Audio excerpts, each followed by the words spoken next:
We're going to call Budget and Finance Committee meeting to order. All committee members are present except for Councilman Freeman and Councilman Hope. Can we get a motion to approve the minutes from our previously held meeting? So moved. Second. All in favor signify by saying aye. Aye. The ayes have it. We have three pieces before us. Item number 1, ordinance authorizing the purchasing agent to enter into a contract after publicly advertising for proposals for the purchase of real and personal property insurance and boiler insurance for all city properties to cover the period of March 1, 2018 to March 1, 2023, approving specifications, therefore, and declaring an emergency. Thank you, Madam Chair. This is our 5-year legislation for our real and personal property insurance. So all of the properties that the city owns, any insurance that we would have, any claims that we would file for damage to those properties. We are on a 5-year cycle which expires in March of 2018. So we're passing our legislation now so that we can go out and do an RFP process to bid that insurance out. Okay, very good. Do we have any questions from any of the committee members? Councilwoman Mobian? Who's currently providing that coverage? Currently, there's a company called Affiliated FM that is the underwriter for our current policy. And they weren't smart enough to give us a 10-year contract? It's just sort of our process that we typically do a 5-year rotation on that. But so. they could come back, and have they been good? They've been very good. They could come back with a good price. But again, we put it out every 5 years just to check prices. Okay, thanks.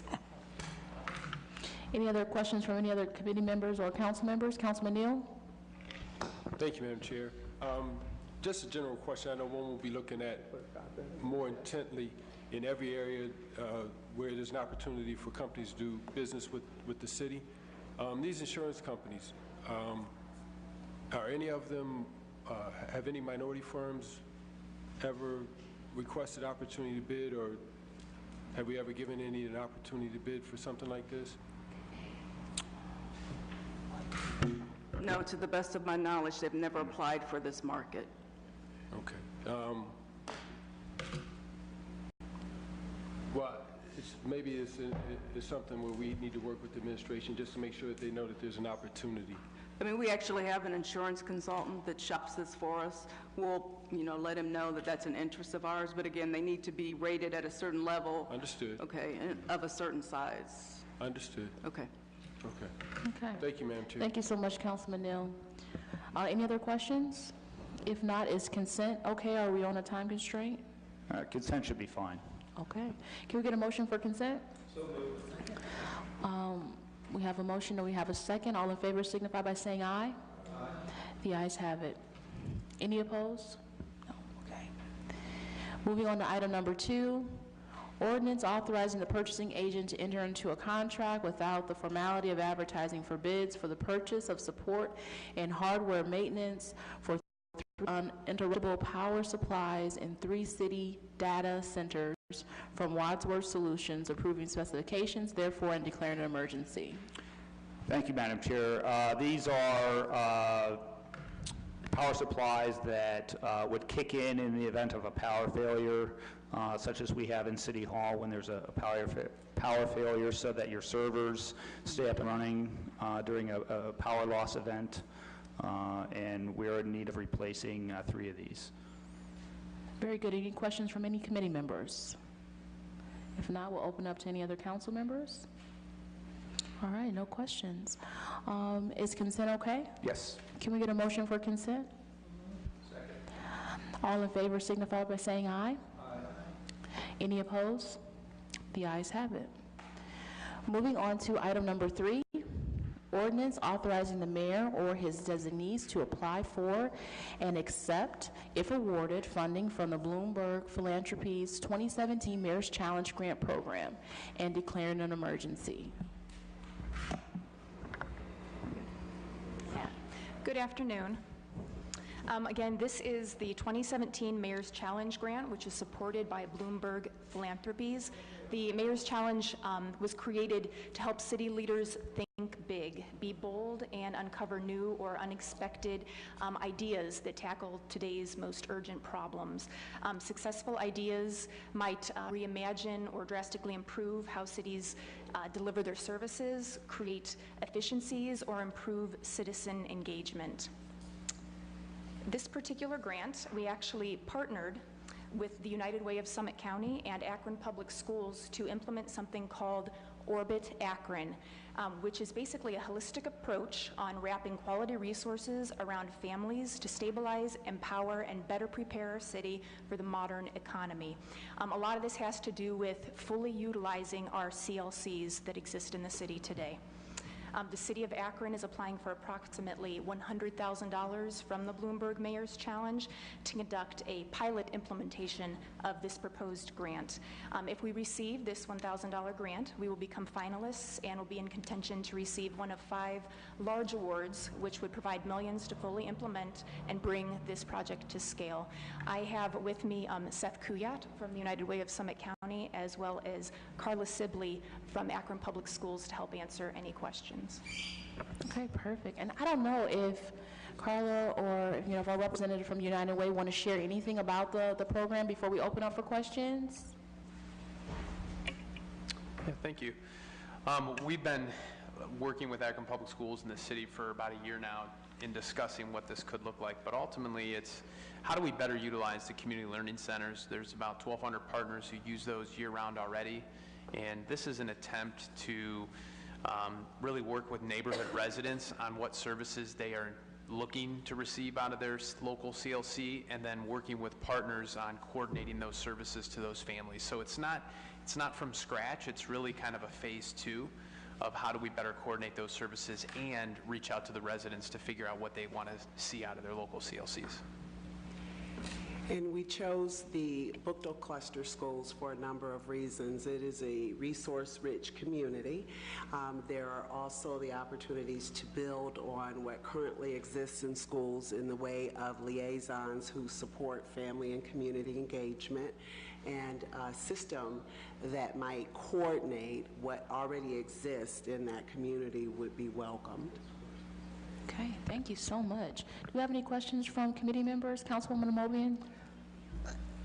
Is this something that would be kind of mesh well with Ujima and what they are doing in that community in particular?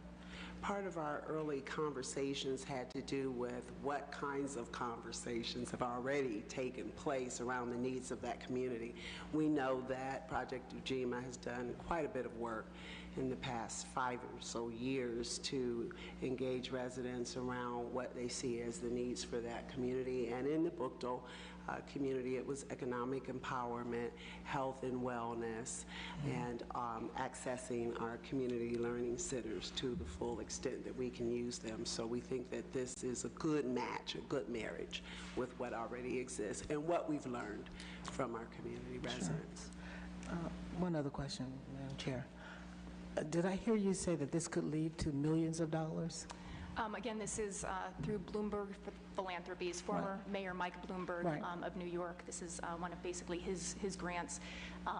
It basically any city over that basically maintains a population of over 30,000 people was eligible to apply. So I'm sure they received thousands of applications. Of those applications, 35 will be chosen for a pilot implementation that would begin in March. And Ms. Sibley was basically telling you about the pilot implementation would take place within the Bookdale CLCs. But of those 35, 4 cities will be chosen to receive $1 million to fully implement their idea and bring it to scale. There will be 1 grand prize awarded of $5 million.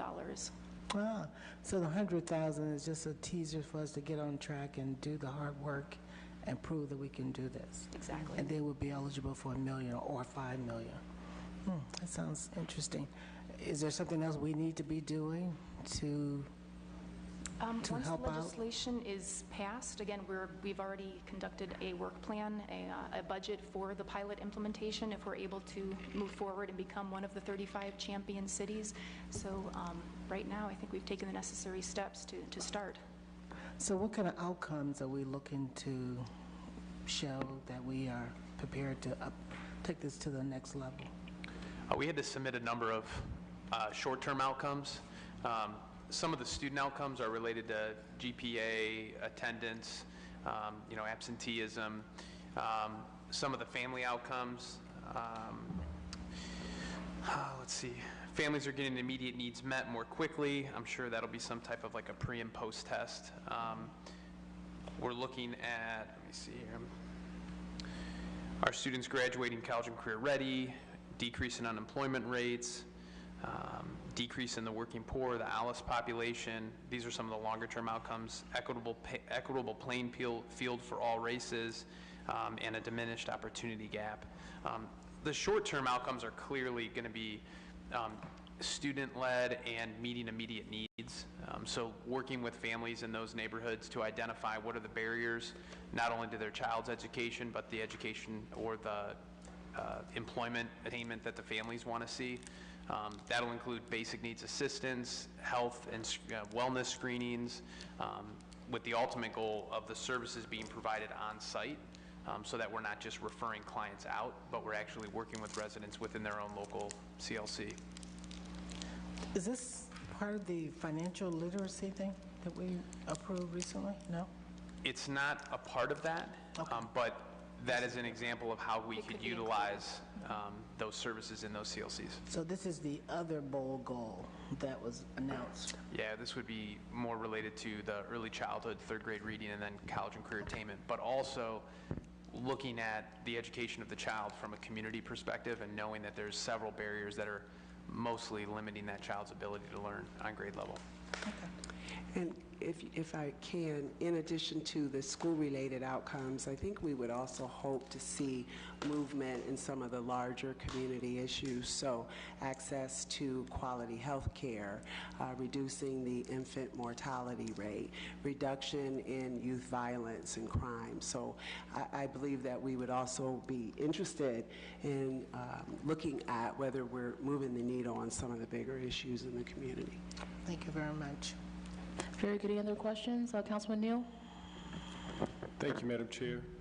First, let me say thank you for selecting the Bookto community. I would love to, when the time is appropriate, share with you, and I know Ms. Sibley's aware of a lot of the things that are in place so that the wheel doesn't have to be recreated, so that the proper folks are there. This falls in line with one of the things we were happy to do last year with the University of Akron, which was create Saturday School Leadership Academy.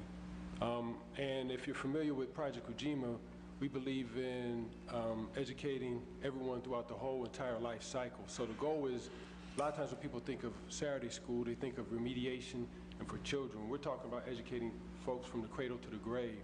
So it's right on point. And I've always been interested in learning more about the bold goal under that, is it called ALICE? Mm-hmm. Okay. Yeah. Because as we've been talking here, understanding, the challenges that most of our city has with the median income being about $34,000, $35,000. In the black community, it's lower, and amongst our seniors, of course, it's lower. We strive to do things that we can here to assist in any kind of way, but I think council as a whole has been looking at how we can assist with the CLCs. We understand that's outside of this CSO project, that's this community's legacy, the future generations. And we've been working, I know Mr. York has been looking for us to see if we can get that blanket insurance policy to make it easier for groups to get in there as well. So again, I want to say thank you. Look forward, again, when the time is right, to connect you with some of the folks, the University of Akron, and it was Dr. Ransom, but now Jolene, and the folks that are working with us there. And of course, about Project Ujima, so thank you.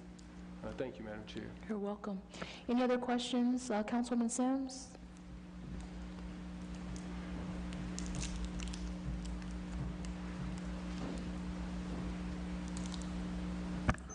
Just curious, as we look at some of the financial literacy people, particularly since we're targeting the Bookto CLC area, There are a number of organizations, one that come to mind that I actually connected to APS, Moving Beyond Hope, that is doing financial literacy and I think doing that very well with families. Are we planning to incorporate them as a part of this? Or I think what I hate to see us do is to lose a valuable resource that's already there. That's kind of like doing the work when there's no resources. Do we have in mind to pull them in, that they are part of what we're creating there in that cluster? I hope that is that. Yeah, when you look at the plan, regardless of if we get the Bloomberg grant or not, we want to move forward with this type of work. And the goal is to coordinate the existing partners in those neighborhoods that are already serving and assist in whatever way, not just through coordination, but if there's a way to create, tracking systems or some type of, client networking tools. But yeah, the ultimate goal is to not recreate programs that are already being implemented.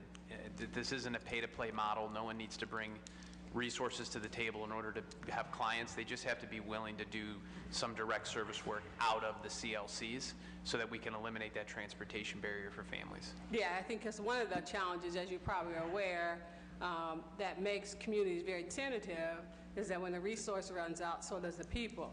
And so when you have people who are already doing the work there, that already have those relationships, it's very critical, I think, to softening the entry and assuring the people that are investing the time to be a part of it, that they're going to be in it in the long haul. That's absolutely right. Thank you. Really the building of that trust, and it's one of the reasons why we want to leverage the existing family liaison program that APS already has in existence, because many of those liaisons have that level of trust in that neighborhood. Yeah. Very good. Councilman Neal? Thank you, Madam Chair. One more thing came to mind, and I'm not sure if Ms. Sampson will remember this, but back when it was the burn grant, a few years back, Through public safety. we were working on, there was a piece that came out of that legislation that was actually passed by this council, which was the Neighborhood Mobile Resource Center, which was to take all of these assets out into the community, because a lot of us think, well, let's just meet at the Community Learning Resource Center, which is great, we should. But the reality of it is, those of us that say that either live close or we have a car. And as we become more sensitive to being equitable in everything that we do, a lot of people don't have that. They can live right up there in the wood area, Hillwood, Wildwood, and if we have it at Schumacher CLC, that's a hump for folks to get to. So if we can keep in mind, and I love the part that you said, man, if we don't get the dollars, this is still our plan, because one of the things that really I had to scratch my head on, we would always come up with these grand plans when there was money available. As soon as we wouldn't get the money, the plan would go. So this lets me know the conviction. I appreciate that. But the point I want to make is, let's keep in mind that Neighborhood Mobile Resource Center legislation that was passed some almost 5 years ago now by this council. It's a tool that will allow us to take the resources to parts of the community that may not be able to get to a CLC. So thank you, Madam Chair. Okay, very good. Very good questions and comments. So I want to thank you. This is exciting news for West Akron. Do we want to see if we're about getting this passed tonight? Are we under a deadline for the application, or is consent okay? Consent is fine. Okay, very good. Can we get a motion for consent? Second. All in favor signify by saying aye. Aye. Any opposed? Okay, the ayes have it. If there's nothing else coming before the committee, we will adjourn. Thank you. Thank you.